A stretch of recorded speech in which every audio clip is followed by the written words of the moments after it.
So today we're going to talk about meditation as a holistic practice. We're going to go over some support systems that will help you meditate better, as well as some basic techniques that you can use on your own. So the first part of this talk, this lecture, we're going to go over the basics of meditation. We're going to cover some techniques that you can use. And then during the second portion of this discussion, we'll have a guided meditation so that you can follow along. And you'll be able to review this meditation technique as often as you want because you'll have access to this video, to this talk. Now, the first thing we have to know about meditation is that it is a skill.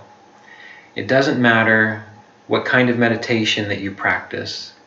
It doesn't matter whether you practice Kriya Yoga or TM or any other mantra-based meditation or light and sound meditation. Meditation is always, when it comes right down to it, it's just like anything else. It is a skill that you learn. Meditation is also something that's part of your self-care toolbox. One of the mistakes that a lot of people make when they get into meditation is they tend to think that meditation alone will take care of everything, meaning that if they just have the right technique, if they just have the right teacher, if they just have the right formula, and they're able to find a way to lock themselves into meditation for hours on end, that everything will work out. But that's not quite how it goes. Maybe for 0.0001 of the population will that be true. We are here in this body, in this form, having this experience in this world for a reason. And meditation is simply a tool within your self-care routine to help you live a spiritual life, to help you live a life centered holistically on God, divine consciousness, or in God and divine consciousness, as an expression of this one infinite consciousness. When we think about meditation, we need to remember that just like any kind of exercise changes your body, your nervous system, your organs, meditation itself also changes your body and your brain. So that's why when people first begin meditating, oftentimes they go through a lot of interesting changes, or they find that they have to maybe undertake a regular physical exercise routine to strengthen their body so that they can meditate more. Oftentimes people will find that occasionally they might feel a little more stressed in the beginning of meditation. And again, that's because what's occurring there is just like anything else. For example, when you work out, you have stress in your body that you feel in regards to soreness and stiffness. But then the more that you exercise, the more that you work out, that goes away in time. And you can do more intensive exercises and not have that reaction. The same thing is going to be true for meditation. So your body and your brain and your mind are all changing once you engage in a meditation process. When we think about meditation, some of the basic techniques that we use, one of the primary techniques is that of deep rhythmic breathing. There are two things we're going to discuss: deep rhythmic breathing and also a point of focus, which will generally be either in your heart center or in your spiritual eye center, the space between your eyebrows. And both of these have a specific physiological response which helps you meditate better. Now, when you do deep rhythmic breathing, or breathing more into your belly, so rather than breathing into your chest, but bringing your breath down into your belly, what happens there is you stimulate a particular nerve. If I recall correctly, it's called the vagus nerve. And when you do that, it tells your body and your nervous system to calm down. We have two different sections within our nervous system. One is the fight or flight response. That's the thing that makes you get angry and aggressive and stressed out or run away. It's the stress response. Or we have the resting and digesting mode. That's when you're calm and at peace, relaxed, you feel that everything is okay. And at that point in time, your body is able to heal itself. For example, when you feel relaxed and calm, typically what happens is most people tend to fall asleep, which is why one of the first things that we need to do in meditation is to train ourselves to sit up straight, to relax, to let our body and mind be at peace without falling asleep, without getting drowsy, without moving into a dreamlike state. But this is natural. This is not something that means that there's a problem with you. It's just what happens when you relax. When you do deep breathing, this vagus nerve gets activated and you start to become more peaceful inside and your body starts to heal itself. Just like some of you might notice that when you start to fall asleep and you're getting more and more inclined to have that sense of well-being, it's like all of a sudden then you realize you have to urinate. And that's because what's happening there is that as you're relaxing, the body then says, okay, now I have time to flush out any of these toxins in my body that I've accumulated throughout the day. So what we see here is as we begin meditating, a few things occur. The mind and the body change, but the more we get relaxed, then that gives our body the chance to heal itself. And sometimes that means you'll naturally fall asleep, you'll doze off, or again, as I mentioned, a silly example is you might find yourself having to like urinate a little bit more, which can be annoying, particularly if you're trying to fall asleep. But these are all healthy things. Similarly, when you start to relax, that's when you become more aware of all the thoughts within your mind. So a lot of people, when they first begin meditating, what occurs is they think more. And they say to themselves, well, I'm meditating. Shouldn't I be able to settle more into a thought-free state? But again, the mind is just like the body. It has not a physiological response, but a psychological response. And when the mind says, oh, we're in a safe place now, all those things that it hasn't processed, all those things that it hasn't dealt with, they come up. And they can be the most random things that you can imagine. So the reason I'm sharing this with you is because when you first start meditating, even when you're a proficient meditator, things will arise in your mind and consciousness that seem like distractions, but ultimately are simply what's supposed to happen. That's the mind healing itself. And many of you have heard me in previous videos talk about before engaging in a serious yogic meditation practice. I always recommend that you're mostly already as healthy-minded as you can get. I'm a big fan of working things out with a psychologist or a counselor or a minister or someone who's trained and proficient to take you through, to work you through maybe anger issues or severe depression or anxiety issues. Because meditation itself, while it can be a healing supplement to those things, what we're discussing is yogic meditation, or that space of profound awareness where you are not trying to necessarily heal anything. You are simply aiming to realize that inner essence of peace that you are. So in a way, that is a type of healing. That is probably the most profound healing, but you need to take it one step, one level at a time. So to return back to my initial point, learning to breathe right is an excellent first step. And to do that, all you simply need to do is put one hand on your chest and one hand on your belly. And you can do this throughout the day at any time, even when you're laying down. But of course, you want to make sure you're staying awake. And you practice by simply, as you breathe in, you're drawing the attention, the breath down into your belly more, so this hand will come out more. And then you pull it up into your chest just a little bit. And then exhale in the reverse. You can do your own research on this deep belly breathing. I'm sure there's better information that you can find than this simple discussion.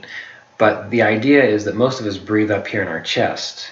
And that's when you hold your hands here and your belly doesn't move at all, but your chest is always rising and falling. And this is common to animals in distress or humans when they're feeling anxious. So what we're aiming to do is to retrain ourselves to breathe more deeply into the belly. So even before you begin meditating, one thing that might be helpful to do is for a few weeks in the morning when you wake up, sit up straight somewhere, and just maybe for 5 or 10 minutes, bring your awareness to your belly and your chest and breathe. And focus on breathing more deeply into your belly. And then into your chest and then out. But the focus is on the belly breathing particularly. And what this does is it stimulates that vagus nerve, which tells your body to be at peace, to relax, to be calm, to be healthy. And then when you get into more profound meditation practices, you already have that as an anchor. You already have that as a touchstone. And of course, the key is always, always aiming to do this while staying awake. So sit up when you do this. Don't lay down. Meditation in particular. I did say a little earlier that you could lay down with this belly breathing, and that's fine because it'll be more of a relaxation response for you. Maybe you'll sleep better. But if you're working on developing meditation skills as a skill, you want to make sure that you're sitting up straight so that you don't fall asleep. You don't want to fall asleep. You want to train yourself to relax while being awake and alert. That is the key. So deep breathing activates the vagus nerve, which helps the body to relax, to start learning how to relax. The next area that we want to pay attention to in particular really is the frontal regions of the brain here, the spiritual eye center, as a lot of yogis call it. And the reason we want to do this is because when you bring your awareness to this portion of your body, you are activating that part of your nervous system which is responsible for optimism, for being awake and alert, for impulse control. And all these things are important because what a lot of people do when they meditate is all their impulses go crazy. They start thinking about the things they need to do, they twitch, they move around. And when you bring your awareness here, it tends to allow you to be more focused and intentional. It also allows you, as you learn to do this in your daily life, to see possibilities rather than problems, believe it or not. That's why this is related to optimism. You know, people who have weakly developed frontal lobes, not a lot of activity going on up there, they have weak impulse control. You know, criminals, for example, have more of this. Teenagers have more of this. Again, lack of impulse control. That's why they do dumb things and get in trouble, because they just can't say no to those impulses that arise.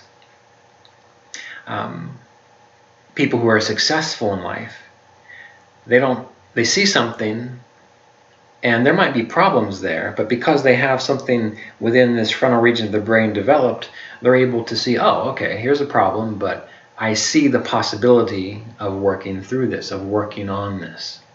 And so they tend to be more successful in the long run. When you meditate, what I have found is that this tends to wake you up more. This is why focusing here helps one to become awakened, just not only physically, but maybe spiritually and so on. It tends to make you more alert, which makes your meditations while your body relaxes, it makes your meditations more profound because you are engaged in the process. You're not just mechanically going through a mantra or a pranayama routine or a meditation routine that you learn that's very technical. You're not just hypnotizing yourself. You are supremely aware. Again, and I always describe this as if you remember a time when you were in nature and you saw a beautiful sunset, or you saw a profound landscape, or you were sitting at the ocean, you were just absorbed in the beauty of the waves.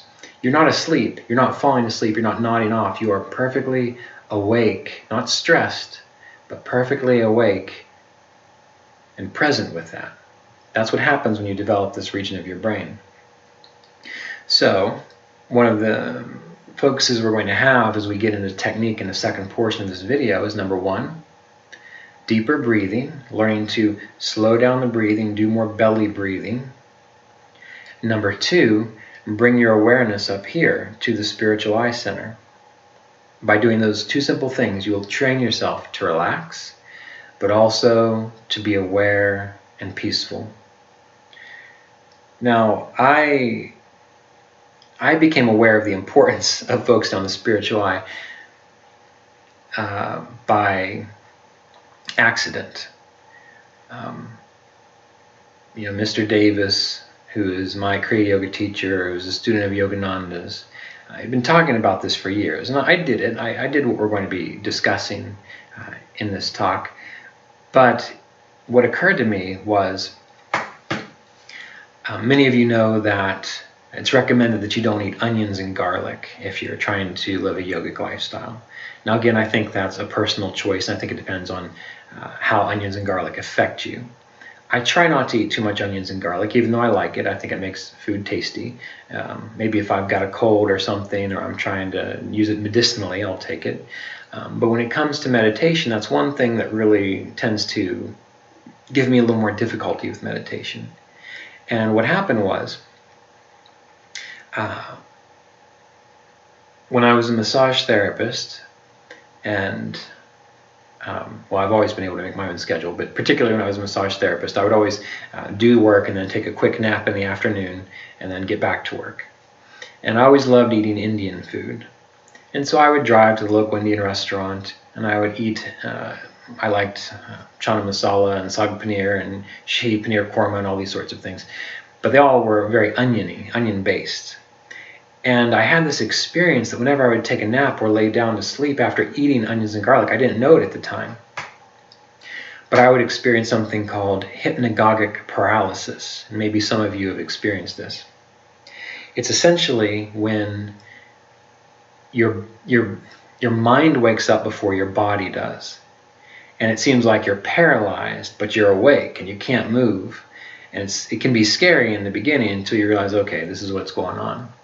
And that went on for years, and I couldn't figure out what was happening. And then one day, as I was laying down on the couch taking a quick nap, it happened again. And I had enough awareness about me to think, what am I supposed to do here? And all of a sudden I had a flash where I was standing in front of Mr. Davis, Roy Davis, and he's a very tall man compared to me. And he looked down at me and he said, "You know what to do." He has a very deep voice. And immediately I was back in my body and I remembered, oh, I should bring my attention to the spiritual eye and imagine that I'm projecting or pushing my awareness out through the spiritual eye while chanting Om. And this is a particular Kriya Yoga technique that you learn, or at least a variation of it that you learn during Kriya initiation. So I was laying there and I brought my awareness to the spiritual eye center and I began doing that practice, Om, Om, Om, Om. With each Om, imagining I was pushing myself out through the spiritual eye, and instantly I woke up. It was just, whereas I would struggle for what seemed like a long time, I immediately woke up. And then sure enough, I thought to myself, well, I'm still a little sleepy, so I'm going to lay back down. And it happened again. So I did it again. I woke back up. And since that time, I realized that anytime that happens, which it doesn't so much anymore because I've cut back on onions and garlic, I can just do that. And then what that also made me realize is that when I'm meditating, if I spend a consistent amount of time here at the spiritual eye doing that, just like I woke up from that paralyzed state of consciousness, that sleep state while napping, well, when you're actually meditating, you wake up more quickly from the delusion of thinking that you're this little body, this little mind, this little personality, and you're able to have a more direct experience of a clearer state of consciousness. So that's why this is so important. Not just to wake up from hypnagogic paralysis, but because it helps to develop the nervous system in such a way that allows you to experience greater clarity, alertness, and awakeness while still remaining relaxed and calm. And I stress that because too many people get caught up in meditation and they stress themselves out about it. They try too hard. For example, I write about this in the book Kriya Yoga Vichara, Kriya Yoga Vichara, where I discuss how I pushed it too hard and how you need to have a real balanced approach with this. So if you find that you are one of those people that try too hard and give yourself headaches or stress yourself out through meditation, please read the book Kriya Yoga Vichara, particularly the section on trying too hard, because that gets in the way and you don't want to waste your time because life is precious. So that's why we're going to be focusing on deep breathing. We're going to be focusing on developing the frontal regions of the brain. And one last thing I would say about the onions and garlic, again, that's a personal choice. But I wondered why that was the case. And eventually I ended up talking to a neurofeedback professional. And he told me, he said, oh, well, there's a compound in onions and garlic, especially raw onions and raw garlic, that interferes with a particular chemical in your brain that causes difficulty in shifting between certain states of awareness. So it's like, in your car, your transmission shifts between gears. Well, this would be the equivalent of kind of giving you difficulty shifting between those gears. So much so that when individuals were fighter pilots, when they were testing out jet planes, right as we were discovering jet engine technology, they were even advised not to eat onions and garlic a week before they had to test a plane because it slowed down their reflexes. It made them too groggy. And when you're moving that fast, you got to have all your reflexes. So the same thing with meditation. When you're meditating and you're meditating at the speed of light, you got to have all your reflexes with you. So that's why we want to think about these things. Which brings us to the next idea that we have. Remember, we're talking about holistic meditation. And by holistic, I mean engaging as many aspects of your life as possible so that you can meditate well.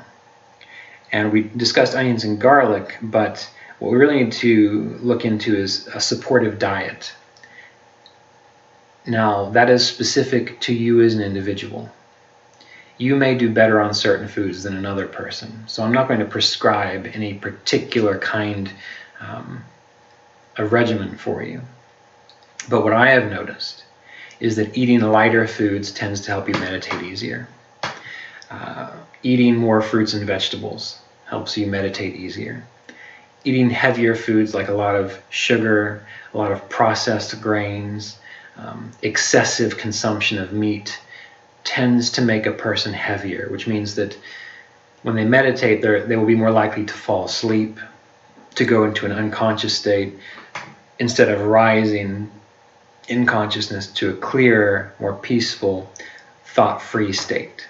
So what I would say is, as a supportive practice, really look at your diet. And I realize that the diet is a very sensitive topic for a lot of people because oftentimes we go through life and we gravitate towards certain foods because they help us deal with stress in the world. So you also need to find a way to deal with the stress in your life. But it's synergistic in that often people will find that when they start to, even if they have to force themselves to do it, to eat a lighter, more plant-based diet, they tend to manage stress better as well. So it's very synergistic in this regard. So if you're serious about meditating, you're not just going to try to lock yourself in a room for hours on end to meditate. You are going to step back and take a serious look at the kinds of foods you eat. So you want to eat more nutritious, plant-based, living foods. It's number one.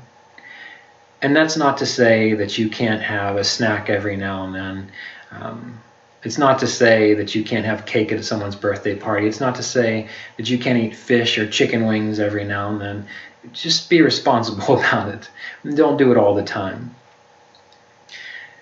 And pay attention to how you feel when you eat a certain way. That's going to be the main thing that's going to be most important for you. When you pay attention to how you feel when you eat a certain way, long term, meaning do it for at least a month and see how you feel. Because oftentimes when we start to make changes within our life, we get a little uncomfortable, and so we might blame that on the new kinds of foods we're eating. You eat more fruits and vegetables, you eat more prunes, and people say, I can't do that because I'm going to the bathroom all the time. Well, what you find is after you've eaten enough prunes or you've eaten enough fruits and vegetables, you don't go to the bathroom all the time because your body knows now what to do with it. And if there are certain toxins or things that those more healthy foods were flushing out, you eventually stop flushing them out. So be responsible about it and pay attention. And if you do take this seriously and decide to focus on a healthier diet in this regard, or a lighter diet, that's probably what I mean to say, a lighter diet, do it for at least a month to see how you feel. And then you treat it as a living process. You pay attention and you eat in a way that helps you be healthier, happier, more energetic, lighter, and it helps you feel more alive, not so sedentary, not so tired all the time. That's the key. So diet is important. And also with diet, eating on a regular schedule is extremely important. Some people don't really take that seriously, but the human body, while we wish or we would like to believe that we can do anything at all that we want with it and it'll be just fine. And that's true. You'll make it to the end of your days at the right time that you're supposed to. But it's the in-between, how you live, that makes a difference. And when you eat on a regular schedule, your body likes that. The hormones within your body like that. The human body does well on a regular schedule. So when it comes to diet, eat well and do your best to eat at a regular time all the time. That will train your body to, again, be less stressed, which is what we're aiming for so that we can meditate well. Okay, so we've discussed learning to focus. That's going to be the key skill that we're going to deal with here. And learning to relax without falling asleep. And what we want you to do is to, in time, train yourself to be as comfortable sitting up straight, keeping your spine, your neck, and your head erect as possible, while letting your body relax. But again, staying awake. The profound meditative experiences that you might have read about through various yogic teachers, you will only have access to them either by a fluke, I mean it just kind of happens briefly and you catch a glimpse of it, or if you train yourself to relax. All those profound meditation experiences occur when the body is relaxed and calm, yet you are awake and clear. That's always when they're going to occur. Hearing the Om vibration, or that it's almost like the sound of an ocean within your mind and consciousness, letting that absorb your attention, which according to the Yoga Sutras is one of the most important ways of meditating. And if you want to learn more about that, we don't have time to go into it in this little video, but you can get the 26-hour downloadable course at www.Kriya Yoga Online. So there's a downloadable courses section, and there's a 26-hour course on the Yoga Sutras, which will take you through a lot of this. But the idea is that this profound experience that you have only really occurs when you are peaceful, calm, and relaxed. Many meditators discuss seeing a brilliant light in their spiritual eye, similar to the light described when someone is near death, transitioning in this world.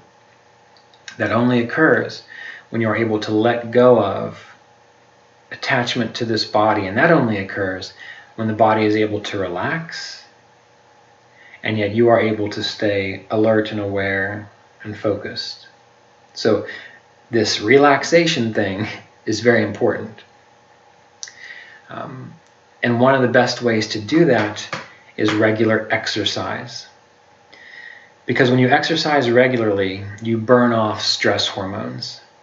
You also train your body to be stronger, which means that if you take someone who's out of shape, not in good form, and you take someone who exercises regularly, has good, strong, healthy body, muscles, muscle tone, good heart, and you try to teach them to meditate, typically the one with the stronger body, generally, not always, but generally will do better, because their body is not bothering them so much, because it's stronger.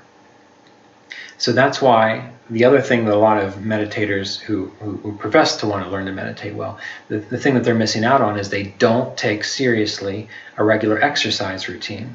It helps you to be more relaxed because it takes less energy to hold a healthy body upright, believe it or not. versus having all those aches and the pains and stress that a weaker body carries around. They're able to more easily internalize themselves because their body, again, is able to stay strong while they release their awareness to a more peaceful inner state of consciousness. So what we've discussed here is diet as part of your holistic meditation practice, because really your whole life is going to contribute to this. Good diet, eating a regular time, regular exercise that doesn't overly tax your system. So running is good, qigong, yoga, moderate weightlifting. Again, unless you're a professional athlete, I'm not one that recommends that you go out and exercise 1 to 3 hours a day, because then your body is spending too much time having to rebuild itself, when really what you want is just the body strong enough that it's not always trying to rebuild itself and heal itself. It's strong enough that it can sit upright, relax, and meditate well. So take this seriously. If you want to meditate and get the best results for yourself and for your life, these are all the things that you have to tie together to make a holistic meditation practice.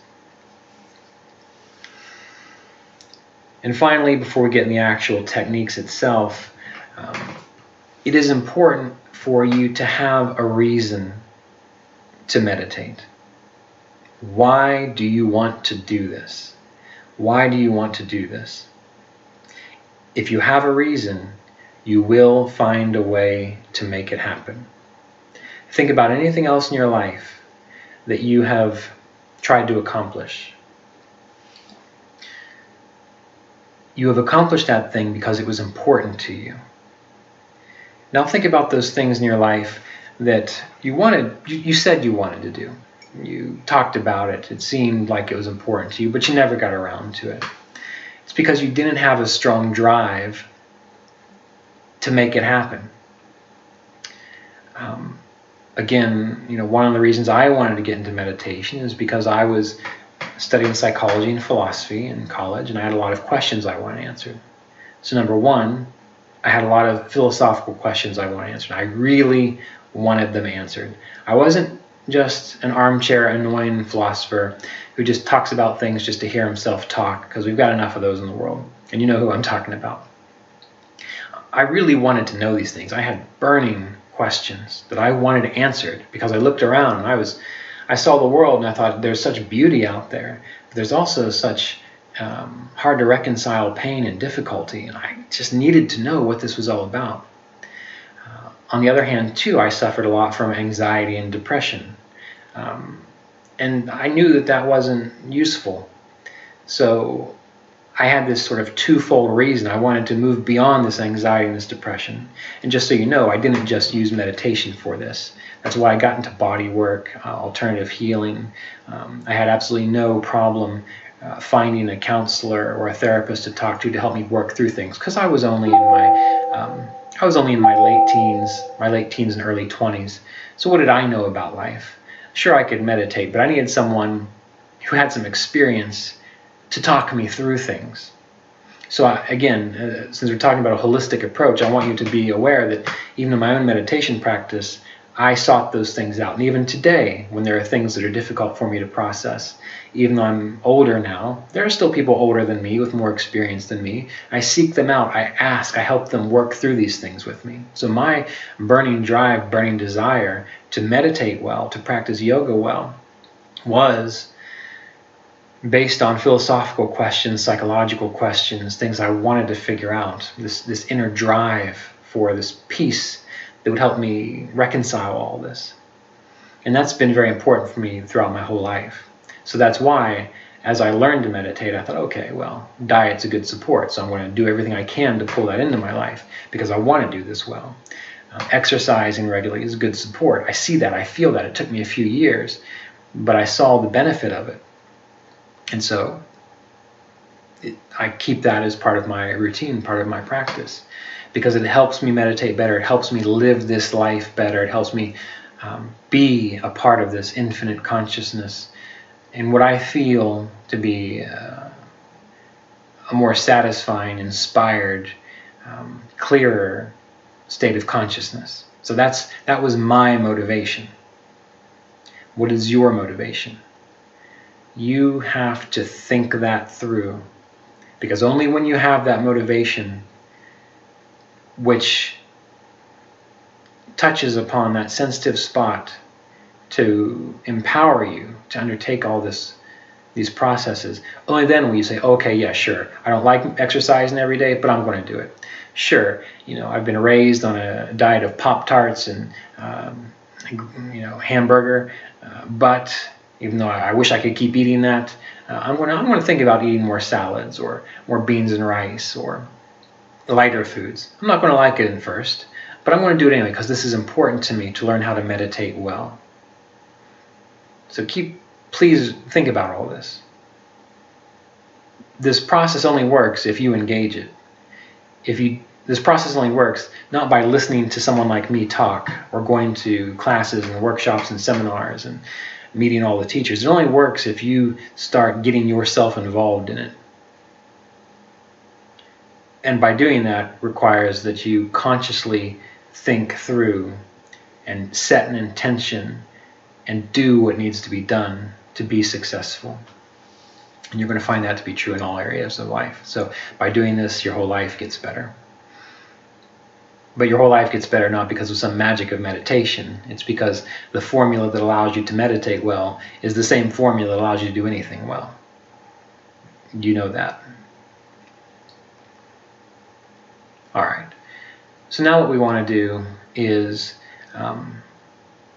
meditate together. And we're going to learn by doing. So I'm going to take you through a meditative routine, and I'm going to discuss the techniques first, and then we'll do them together. So first, you always want to be in a place where you can sit up straight and comfortable. Some of you, maybe you can easily sit cross-legged on the floor, and it's not just a romantic idea you wish you could do, you can do it. Those of you who just think that the true yogi can do that, but you're not comfortable or your legs fall asleep and you get all aches and pains, well, don't sit on the floor. Find a nice comfortable chair. If you need to put a pillow behind your back, that's fine too. But in the beginning, the key is to be able to sit up comfortably with your spine, neck, and head erect. Step number one. The two techniques that we're going to do are very simple.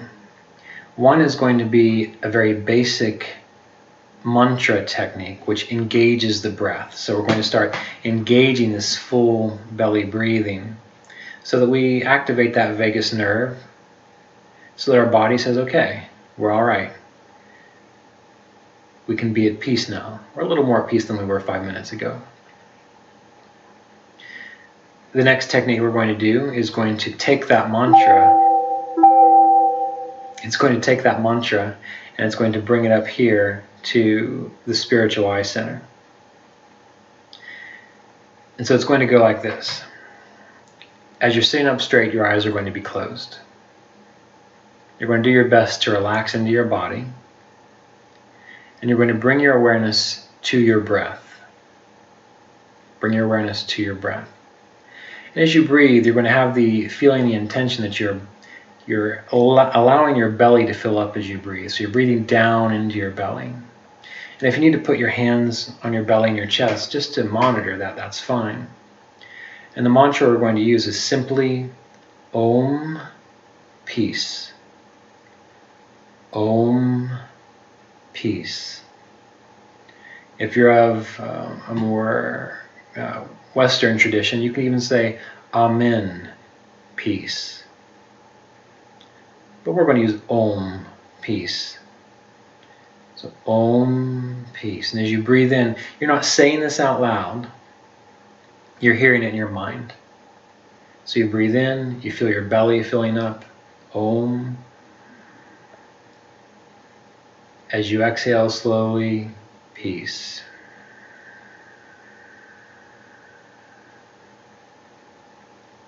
Om as you breathe in.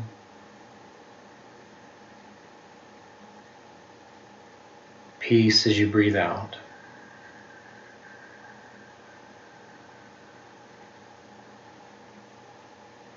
And that's all it is, simple meditation technique, which will, if you do that alone well, and you're able to hold your attention there and focus there, that's all you really need to do.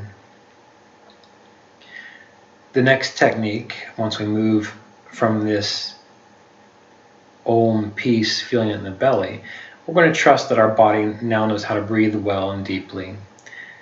And we're simply going to bring our awareness to the spiritual eye center, the space right here between the eyebrows. That's what we're going to feel. And if you need to, you can just sort of rub in a circle around on this spot, just so that you get the feeling there. And just for a minute or two, so that you feel it, and then you let your hands down. Again, your eyes will be closed, and you're going to hold your attention in this area. And you know how it feels when you breathe in and you feel the breath coming in through your nose and going out? We're going to imagine that we can feel the breath coming into our spiritual eye center, like as though we feel wind coming into it. As we exhale, we're going to imagine that we feel the breath flowing out of it. And that will be, again, using the mantra Om as you breathe in, peace.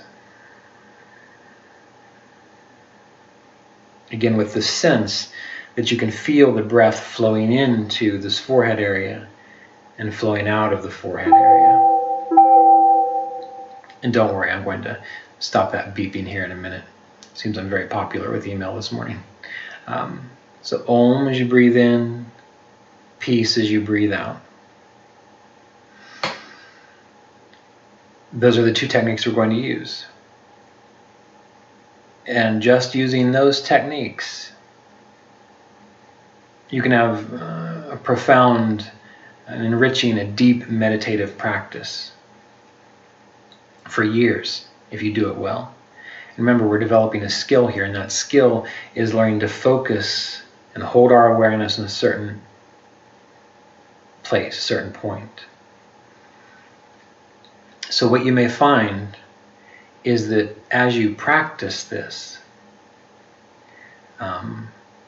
distractions may come up. You may start thinking about things. You may start feeling things. Dreams may arise, or memories may come up. That's normal. That's just part of the process. It's just like taking a shower or a bath. You got to scrub it off. You look down at the water, you see the dirt coming off. That's what's happening here in your mind and your consciousness. Eventually, it'll get cleaned up, depending on how much unprocessed garbage you got up there.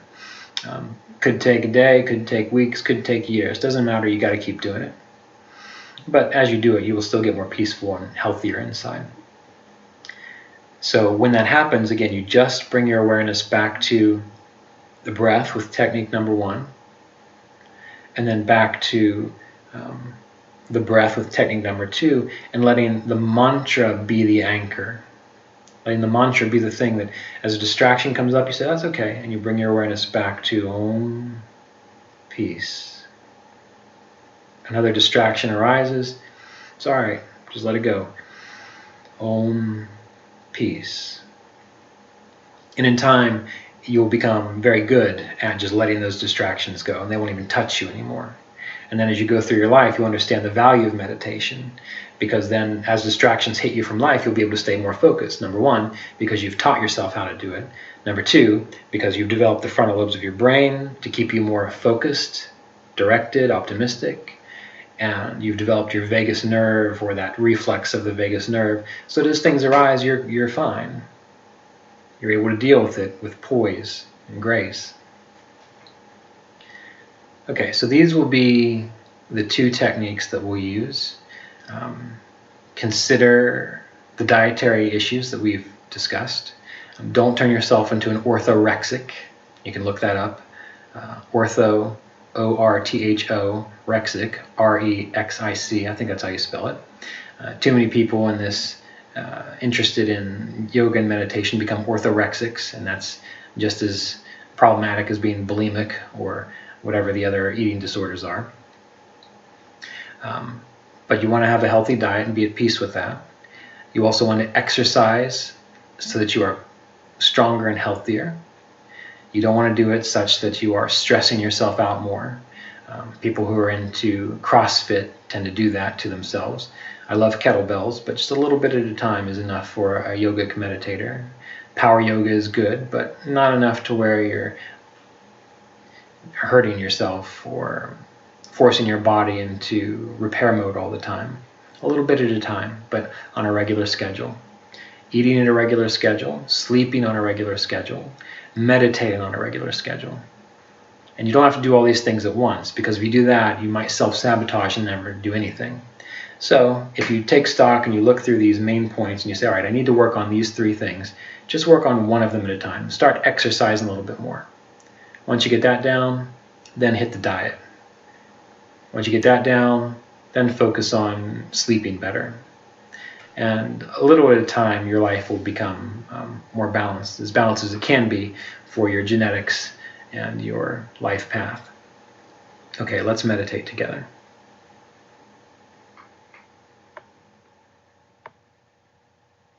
So I want to begin our meditation by taking stock of our current state of consciousness. This also has a calming neurological effect. And we do this by first becoming aware of how we're breathing. So bring your attention to your breath. You're not trying to change your breath.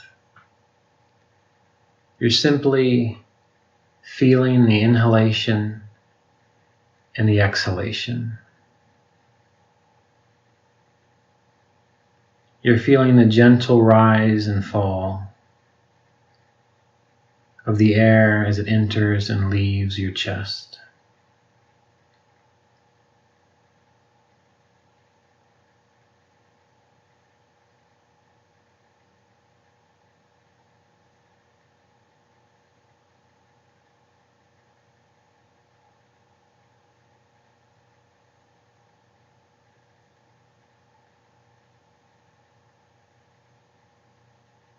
And from here, you want to feel your body.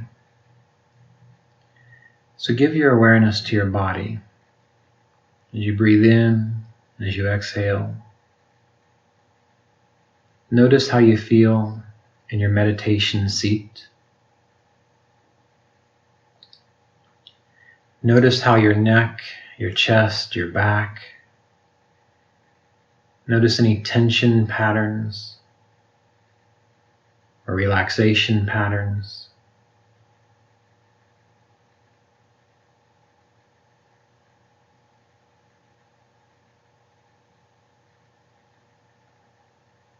Feel your face, the space between your eyebrows, your forehead. Notice any tension between your eyes. And we're just observing. You don't have to do anything with this. You're just looking, feeling.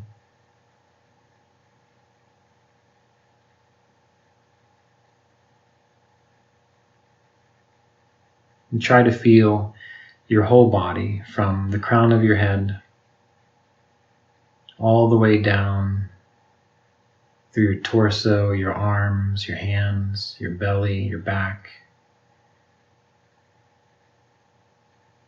your seat, your legs, down to your feet. Be aware as best you can of how your body feels right now.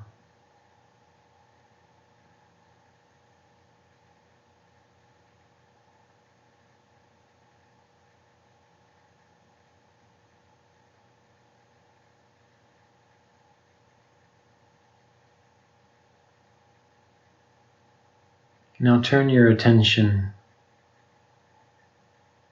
to how you feel in the environment that you're in. What is the temperature of the room? Can you feel any wind or breeze moving across your skin? Feel the clothes as they move just perceptibly on your skin.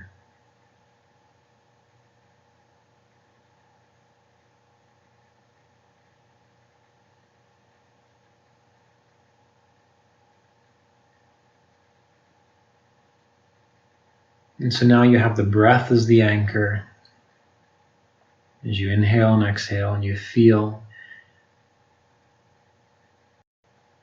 your body expanding with each inhalation and relaxing with each exhalation.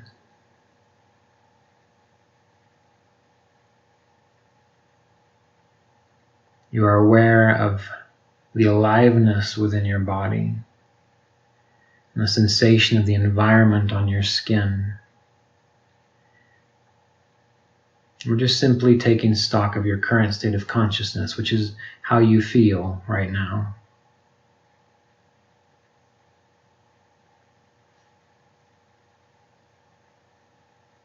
And listen now to the sounds around you, the sound of my voice, any sounds in the room in which you're meditating. You're just listening curiously to see what's out there. And that's your consciousness too.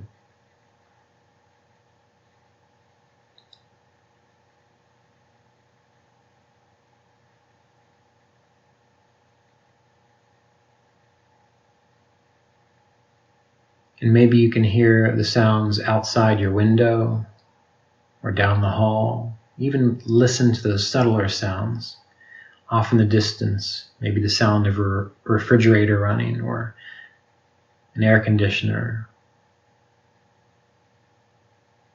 or little birds outside. Whatever it may be, let your consciousness include what's going on around you by way of the sounds that you hear.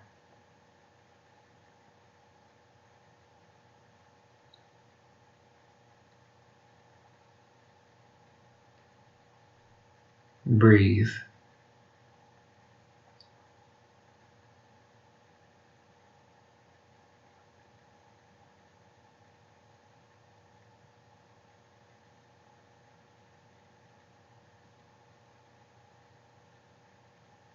Inhale a little deeper than normal, and exhale a little slower than normal.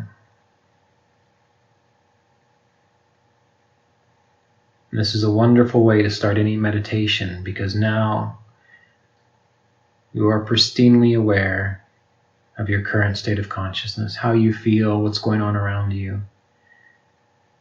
You can meditate in that space now.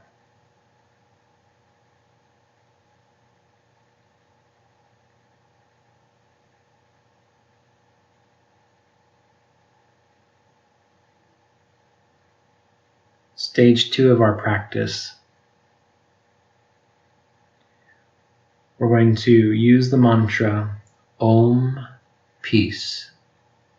So as you inhale, you mentally, in your mind, hear the sound Om, as though you're saying it to yourself. As you exhale, you mentally hear the sound Peace, as though you are saying it to yourself. You feel it within your body. You hear it quietly inside you. And if you like, you can put your hands, one hand on your belly, one hand over your heart. And the focus, the skill that we're developing, is to inhale and really do your best without straining to feel your belly filling up with air. As you hear the syllable Om, and then as you exhale gently and a little slower than normal, you let your belly sink back. You feel that with your hand, and you hear the syllable Peace. So inhale Om, exhale Peace.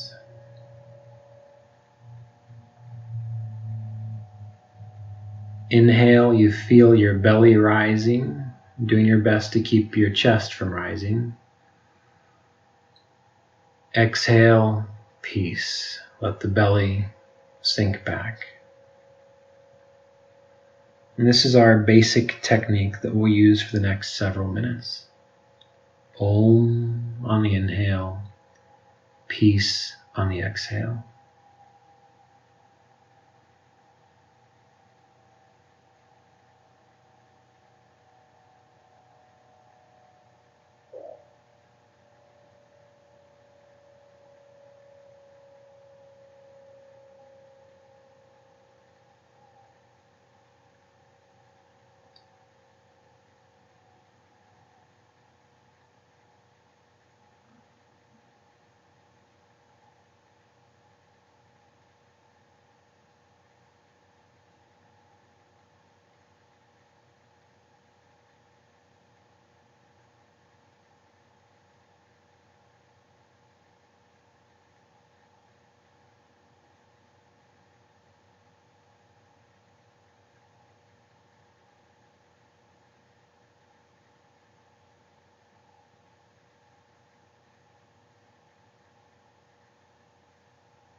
Om on the inhale, letting the belly fill up slowly.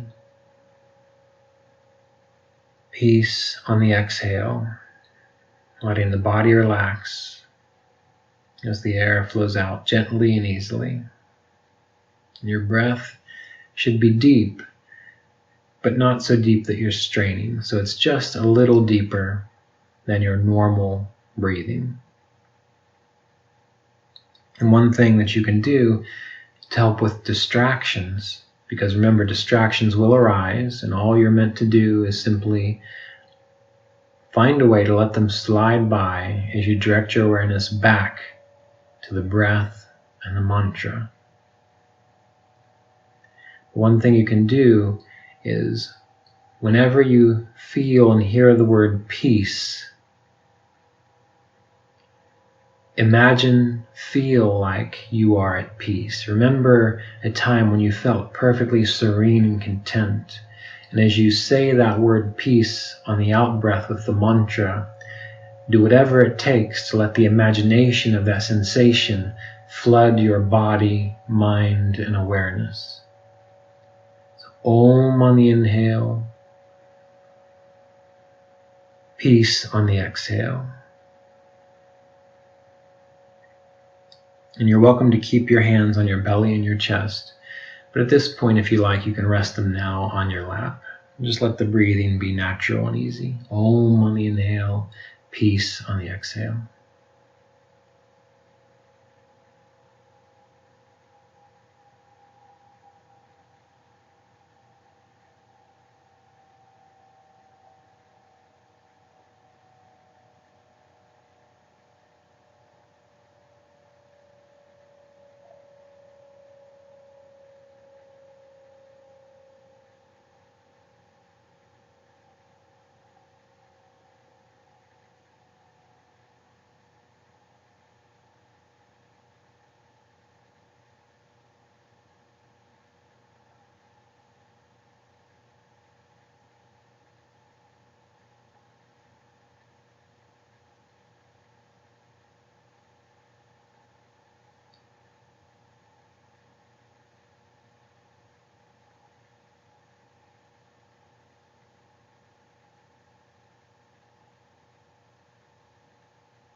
In the next stage of our practice, you're going to continue letting the breath happen naturally. You're going to continue with the mantra, Om, peace. But now you're going to lift your awareness up to the space between your eyebrows, your forehead essentially. And as you inhale, you're going to imagine that you can feel the breath flowing into your forehead, or imagine someone blowing gently on your forehead, or a wind, breeze gently flowing across your forehead on the inhale, Om. And on the exhale, you're going to imagine that the breath is flowing out of that space between your eyebrows as you mentally let the syllable, the sound, the word, peace, fill your mind and awareness. So the focus is on the forehead, the space between the eyebrows. You inhale, you imagine breath flowing into that space. You hear the word Om. As you exhale, you imagine the breath flowing out of the forehead, out of the spiritual eye center, and you hear the word peace. So Om on the inhale, peace on the exhale.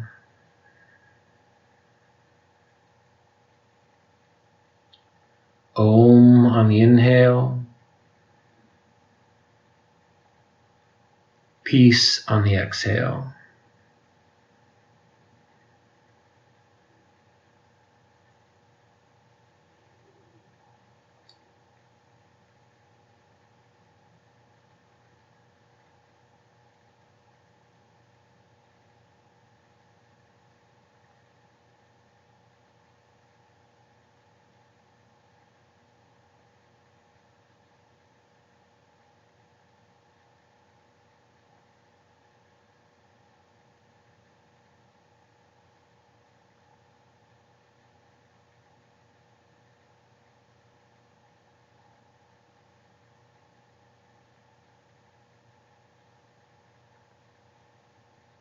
It's fine to keep your hands resting in your lap as you practice. Some people find benefit as they meditate in this way by bringing their hands in front of their chest together in prayer position. So bringing the palms together as though you imagine when people pray, prayer position. So you can try that, see how it works for you. Maybe it will deepen your practice. Or you can continue simply breathing, feeling the breath flow in, Om, flow out, peace, letting all distractions fall away as you give your awareness to this focus, this meditative technique.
Now you can let go of the mantra and let go of the attention to the spiritual eye and simply bring your awareness back to the body. Feel the breath as it happens naturally. Feel your internal state of consciousness.